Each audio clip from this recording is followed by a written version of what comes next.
Hi guys, welcome to the channel. So आज हम electrostatics में नया टॉपिक डिस्कस करने जा रहे हैं जिसका नाम है क्वांटाइजेशन ऑफ चार्ज।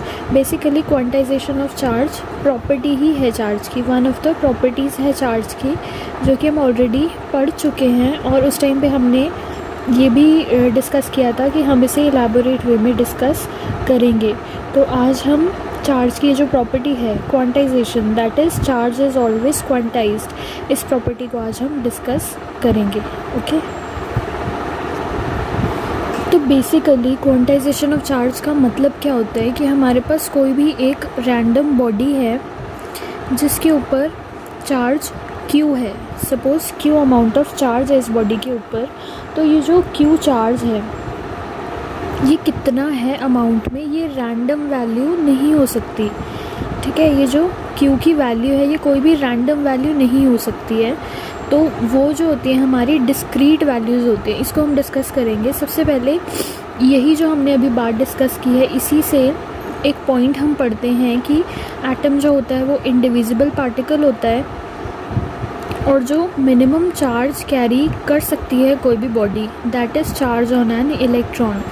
ठीक है, तो मिनिमम चार्ज जो एक बॉडी कैरी करती है उस बॉडी को हम इलेक्ट्रॉन का नाम दे रहे हैं, और इलेक्ट्रॉन जो है उसके वो नेगेटिवली चार्ज्ड बॉडी होगी। ठीक है, वो नेगेटिवली चार्ज स्पीशीज़ होगी और उस स्पीशीज़ पे जो चार्ज होगा मिनिमम वैल्यू वो होगी 1.6 इंटू 10⁻⁻19 कूलम। तो कूलम जो होगी वो चार्ज की यूनिट होगी। ठीक है, coulomb is the unit of charge. और कोई भी बॉडी जो मिनिमम चार्ज कैरी कर सकती है वो इतना होता है। ठीक है, और ये जो चार्ज की वैल्यू है ये होता है चार्ज कैरिड बाय 1 इलेक्ट्रॉन। एक इलेक्ट्रॉन कितना चार्ज कैरी करेगा ये उसकी वैल्यू होता है। ठीक है, और हम क्या कह सकते हैं कि ये जो वैल्यू हमने पढ़ी है 1.6 इंटू 10⁻⁻19, ये एक्चुअली क्या है, मिनिमम चार्ज की वैल्यू है। The minimum value of charge है जो एग्जिस्ट कर सकता है फ्रीली। ठीक है, जो फ्रीली एग्जिस्ट कर सकता है, जिसकी एग्जिस्टेंस फ्रीली हो सकती है, ये वो चार्ज है। और ये चार्ज कौन कैरी करता है, हमारा इलेक्ट्रॉन कैरी करता है। ठीक है, चार्ज कैरिड बाय इलेक्ट्रॉन है और इसकी वैल्यू क्या होती है 1.6 इंटू 10⁻⁻19 कूलम। कूलम क्या है, यूनिट ऑफ चार्ज। ओके, इसका सिंबल जो होता है वो कैपिटल C होता है कूलम का। तो एक चीज़ हमने क्या डिफ़ाइन कर दी कि मिनिमम चार्ज ये होगा, ठीक है, जो एक इलेक्ट्रॉन कैरी करता है, और रिमेनिंग जितनी भी बॉडीज़ होंगी जिनके ऊपर चार्ज होगा, मान लीजिए उन पे चार्ज Q है, तो वो इसका इंटीग्रल मल्टीपल ही होगा। मतलब जो इलेक्ट्रॉन के ऊपर चार्ज होता है, ये इसको मैं E से डिनोट कर रही हूँ, उसका कोई इंटीग्रल मल्टीपल ही होगा, कोई भी रैंडम वैल्यू नहीं हो सकती। इस वैल्यू से किसी भी इंटीजर को मल्टीप्लाई कर दो तो वो वाली जो डिस्क्रीट कुछ वैल्यूज़ आएंगी, मतलब 1 मल्टीप्लाइड बाय दिस वैल्यू, या 2 multiplied by this value, 3 multiplied by this value, और इंटीजर्स नेगेटिव में भी -1, -2, -3 सो ऑन, ये सब मल्टीप्लाइड बाय दीज वैल्यू। या फिर सिंप्लिसिटी के लिए हम क्या करते हैं, यहाँ पे इस फॉर्मूला में ही प्लस माइनस लगा देते हैं, और n जो है अब वो 1, 2, 3 सो ऑन कुछ भी हो सकता है। ठीक है, तो कोई भी बॉडी जो चार्ज कैरी करेगी उस चार्ज की जो वैल्यू होगी वो इस कंडीशन को ज़रूर सेटिस्फाई करेगी। मतलब कि जो चार्ज होगा वो इंटीग्रल मल्टीपल होगा इस वैल्यू का, मतलब any integer multiplied by E यानी 1.6 इंटू 10⁻⁻19। ठीक है, और इस चार्ज की वैल्यू पॉजिटिव में भी हो सकती है और नेगेटिव में भी हो सकती है। मतलब कि जो बॉडी है वो नेगेटिवली चार्ज्ड भी हो सकती है और पॉजिटिवली चार्ज्ड भी हो सकती है। तो ये बात हमें समझ में आ गई कि मिनिमम चार्ज जो होगा वो इलेक्ट्रॉन कैरी करेगा वो होगा 1.6 इंटू 10⁻⁻19 कूलम। बाकी की जो बॉडीज़ होंगी उन पे जो चार्ज होगा वो कुछ भी हो सकता है, 2 मल्टीप्लाइड बाई 1.6 इंटू 10⁻⁻19 कूलम भी हो सकता है, या फिर 3 मल्टीप्लाइड बाई 1.6 इंटू 10⁻⁻19 कूलम भी हो सकता है, -2 इंटू दिस वन भी हो सकता है। ठीक है, तो यहाँ पे हमारी कोई भी इंटीजर वैल्यू आ सकती है जो हमने यहाँ पे डिफ़ाइन की है। ठीक है, तो ये इंटीग्रल मल्टीपल होगा, इसी को हम बोलते हैं क्वांटाइजेशन ऑफ चार्ज। कि चार्ज की जो वैल्यूज़ है वो क्वांटाइज्ड हैं, मतलब 1 multiplied by 2 multiplied by 3 multiplied by, और साथ में प्लस माइनस का साइन जो हमें बताता है कि चार्ज जो बॉडी है वो पॉजिटिवली चार्ज है या नेगेटिवली चार्ज है। बट जो वैल्यू हमें ओवरऑल चार्ज की मिलेगी जो किसी भी बॉडी पे होगा वो इंटीग्रल मल्टीपल होगा, कोई रैंडम वैल्यू नहीं हो सकती, डिस्क्रीट वैल्यूज़ होंगी। ठीक है, ये हुआ हमारा क्वांटाइजेशन ऑफ चार्ज। अब इसके बाद हम नेक्स्ट टॉपिक पढ़ रहे हैं, बहुत इंपॉर्टेंट टॉपिक है, वो टॉपिक है कूलम्स लॉ।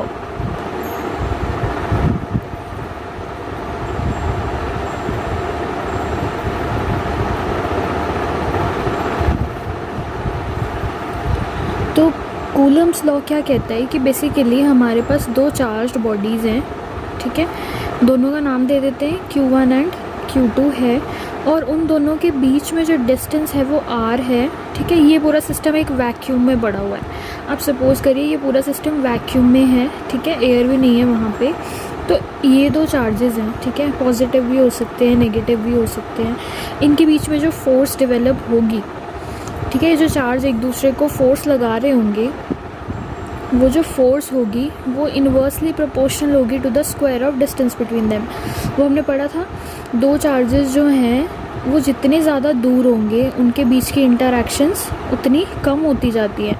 इंटरैक्शंस कम होंगी, फोर्सेस भी कम ही होती हैं, और जो फोर्स होगी वो इन्वर्सली प्रोपोर्शनल होगी to the square of distance between them. मतलब जितना ज़्यादा दूर जाएंगे एक दूसरे को फोर्स भी उतनी कम लगाएंगे, और फोर्स जो होगी वो डायरेक्टली प्रोपोर्शनल होगी टू द चार्ज। मतलब चार्ज जितना ज़्यादा होगा इन दोनों के ऊपर, पॉजिटिव या नेगेटिव, ठीक है, उसका हम मैग्नीट्यूड लेंगे, मतलब नेगेटिव साइन को हम इग्नोर करेंगे, तो चार्ज जो है जितना ज़्यादा होगा उनके बीच की फोर्स भी उतनी ज़्यादा होगी, राइट। तो ये दो रिलेशंस हैं हमारे। तो अगर इन दोनों रिलेशंस को मैं कंबाइन कर दूँ तो मैं बोल सकती हूँ कि जो फोर्स होगी इन दोनों चार्जेस के बीच में वो प्रोपोर्शनल होगी कुछ इस तरीके से, ठीक है, मैग्नीट्यूड चार्जेस का और inversely proportional to the square of distance between them. अब हमें क्या करना है, हमें प्रोपोर्शनैलिटी हटानी है। तो हमने पढ़ा जब भी हमें प्रोपोर्शनैलिटी हटानी होती है तो हमें एक कांस्टेंट इंट्रोड्यूस करना होता है। तो मैं यहाँ पे एक स्मॉल k लगा देती हूँ प्रोपोर्शनैलिटी हटाने के लिए। रिमेनिंग थिंग्स हम सेम रखेंगे बाय r², ठीक है। अब जो फोर्स होती है वो न्यूटन्स में होती है, राइट। चार्जेस जो हैं वो दोनों कूलम में होंगे, हमने अभी पढ़ा था ऊपर, राइट। और जो डिस्टेंस होगा हम मान लेते हैं मीटर्स में है, ठीक है। अब मुझे जो ये जो k है कांस्टेंट, मुझे अब इसकी यूनिट चाहिए। तो मैं क्या करूँगी, इस k को इसी साइड रहने दूँगी, इज इक्वल टू के इसी साइड रहने दूँगी, f को भी इधर ही रहने दूँगी। इस पूरी वैल्यू को हमें इज इक्वल टू के इस साइड लेके जाना है। तो होगा क्या, Q1 Q2 इधर न्यूमरेटर में है तो इधर जाके वो डिनोमिनेटर में आ जाएगा, r² इधर डिनोमिनेटर में है तो इधर जाके वो न्यूमरेटर में आ जाएगा।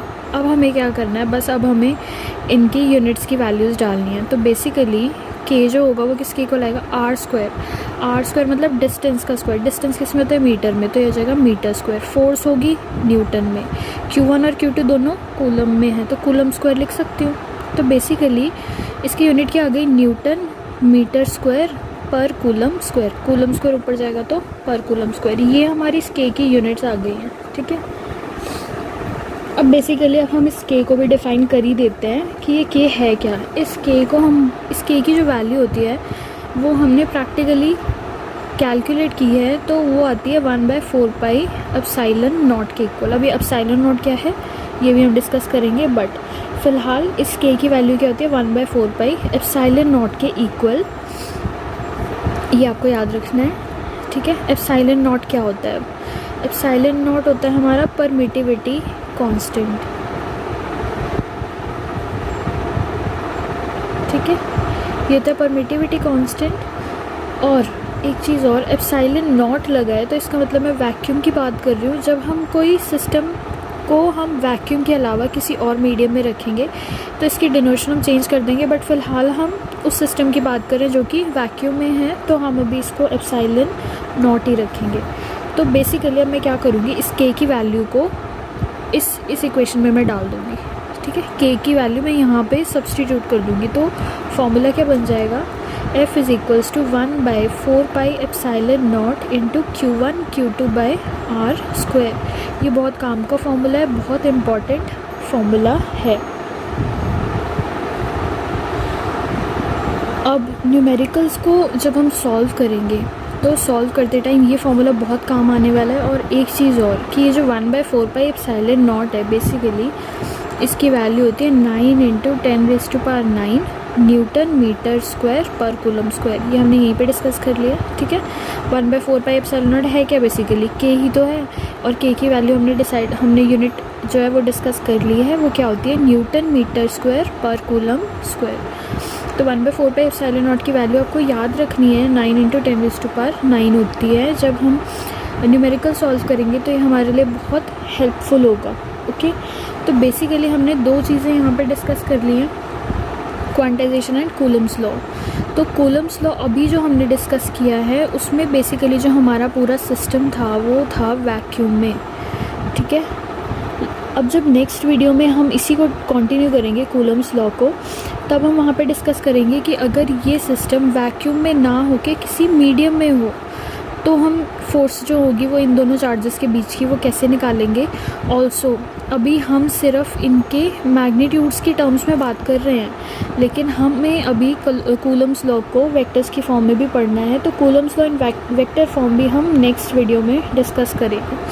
तो बेसिकली क्वांटाइजेशन का मतलब हमने समझ लिया कि जो कोई भी बॉडी होगी उसके ऊपर कोई भी चार्ज क्यू है तो वो कोई भी रैंडम चार्ज नहीं हो सकता है, ठीक है। वो हमारी डिस्क्रीट वैल्यूज़ होती है, क्वांटाइज्ड वैल्यूज़ होती हैं। इसी को बोलते हैं क्वांटाइजेशन ऑफ चार्ज, कि हमें क्वांटाइज्ड वैल्यूज़ मिलेंगी। मतलब 1.6 × 10⁻⁻19 आगे प्लस माइनस का साइन लगा लेंगे, जो कि हमें बताएगा कि बॉडी पॉजिटिवली चार्ज है या नेगेटिवली चार्ज है। और ये जो पूरी वैल्यू होगी उसको किसी भी इंटीजर से मल्टीप्लाई करेंगे, मल्टीप्लाई करने के बाद जो वैल्यूज़ आएंगी वही पॉसिबल वैल्यूज़ होंगी जो कि चार्ज की किसी भी बॉडी के ऊपर जो एग्जिस्ट कर सकती है, ठीक है। अब कूलम्स लॉ क्या था, वो हमें बताता है कि दो चार्ज बॉडीज़ एक दूसरे के नेबरहुड में या दो चार्ज बॉडीज़ एक दूसरे से कुछ डिस्टेंस पे पड़ी हैं, तो उन दोनों के बीच में जो फोर्स है उसको हम कैसे रिप्रेजेंट करेंगे। तो रिप्रेजेंट करने का ये बेसिकली मेथड है। और एक चीज़ और, यहाँ पे जो चार्जेस हैं ये स्टेशनरी हैं, दे आर नॉट मूविंग, ठीक है। इलेक्ट्रोस्टैटिक्स में हम स्टैटिक चार्जेस की ही बात करेंगे। तो ये दोनों स्टैटिक चार्जेस हैं, एक जगह पे पड़े हुए हैं, ठीक है। इनके बीच का डिस्टेंस जो है वो r है, तो उनके, और ये पूरा सिस्टम वैक्यूम में है, उनके बीच में जो फोर्सेस लगेंगी वो हम कैसे कैलकुलेट कर सकते हैं, उसका फॉर्मूला हमने डिस्कस कर लिया। SI यूनिट्स हमने डिस्कस कर लिए, जो कांस्टेंट हमने इंट्रोड्यूस किया उसकी, ठीक है। और हमने डिस्कस कर लिया कुछ चीज़ें जो कि आगे हमें न्यूमेरिकल्स में काम आएंगी। तो इसके बाद हम फर्दर कंटिन्यू करेंगे। आई होप आपको ये वीडियो हेल्पफुल लगी होगी। So far that's it for this video. Thank you so much for watching.